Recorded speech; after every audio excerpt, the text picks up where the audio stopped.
Hi there, and welcome back. In this lecture, we want to attempt to bring it all together, kind of work with how can you spread a piece of content across many channels. It's going to be a little bit tricky and a little bit difficult, but we're going to attempt to at least give you the key strategies that you need to do this if it's something you want to attempt.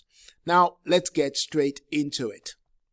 In this video, we want to look at the importance of platform-specific content. I want to be upfront about that. If you're using Instagram, well, you got to know that Instagram is visual-centric. It's a visual-centric platform that favors high-quality videos. If you're using LinkedIn, you got to know that it's a professional network that focuses on career development and business-to-business. YouTube, on the other hand, focuses on tutorials, vlogs, and entertainment. Longer content is definitely acceptable on YouTube. I mean, I've seen some content like 6 hours on YouTube. Some of those classical music and some music videos or some courses that I've even seen can have series that are quite long. Now, you need to adapt the content tone and style when you're thinking of cross-populating many platforms. You got to adopt a professional tone if you are going towards LinkedIn. If you're a casual kind of entertainment person, then maybe TikTok is more for you or Instagram is more for you. A little bit of YouTube too. If you have some information and detail, then you got to go with YouTube because that kind of gives you the balance. If you're concise and impactful, then you got to go with Twitter, which is the art of being brief in what you do. So you're looking at this kind of adaptation if you're to succeed in cross-populating with a particular piece of content. So adjusting content format for each platform. If you're using long form, if you have a long piece of content, then platforms like YouTube or even LinkedIn articles and blogs could work because this accept comprehensive guides or detailed tutorials. If it's middle length content like half an hour, 20 minutes, then maybe Facebook post, Instagram, even some TikTok could be very good. If it's short, it's looking more like putting it on places like Twitter or Instagram or TikTok. So, and if it's just really visual, highly visual, then it's got to stay on platforms like Instagram and Pinterest and even sometimes YouTube. It can work.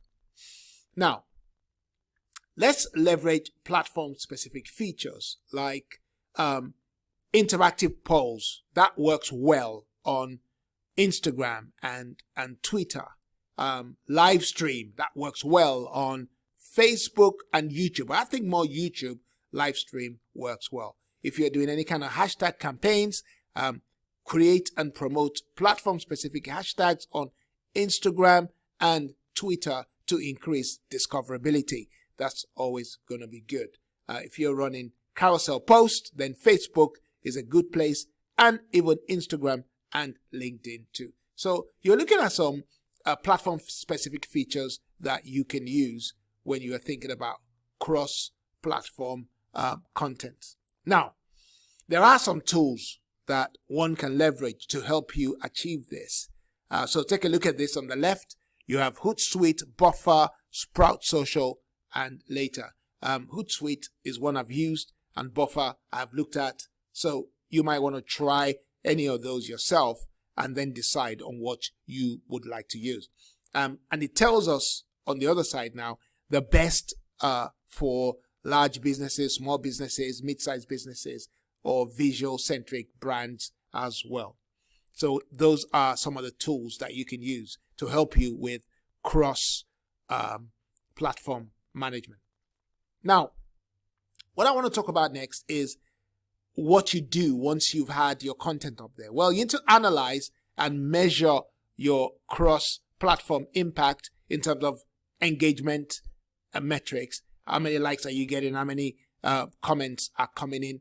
You got to look at your reach and impressions, analyze the number of viewers or unique users who are seeing your content, and this will determine the effectiveness of your content distribution.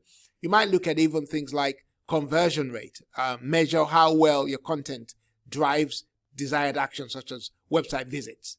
Are people going to your website as a result of you running this cross-platform content? Because it's gonna involve some work.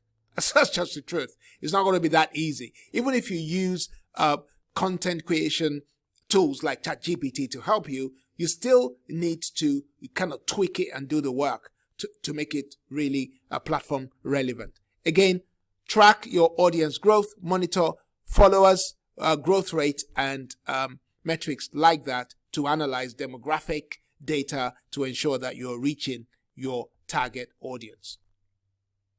Now, let me give you some practical exercise to do. Remember what I said, that if you are the kind of person that works by creating long-form content, then you already know where you need to be. If you create very short, punchy content, then you know you need to be on TikTok or Twitter. So select an original content that you want to cross-promote, then transform the original content for at least 3 distinct platforms. I would even suggest 2 platforms at first, and then see how that goes, and then schedule and publish it, and then track and analyze it and see how well it does. Depending on what happens, you can then decide after tweaking what you're going to do next. Okay, so let me conclude by saying this. You want to embrace platform diversity. Okay, that's good. Recognize that each social media platform offers unique opportunities and challenges.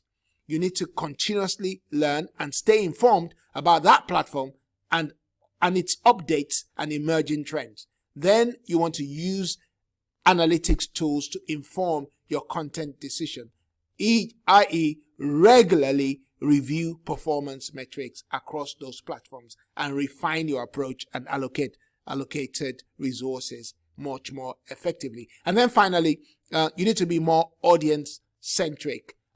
Always prioritize audiences, preferences, and behaviors on each platform. It's got to be so. But what I would suggest, if I was you, if I'm just starting, I'll stick to one platform. If I'm now established and I pretty much know what I'm doing, then I can do a cross-platform content creation.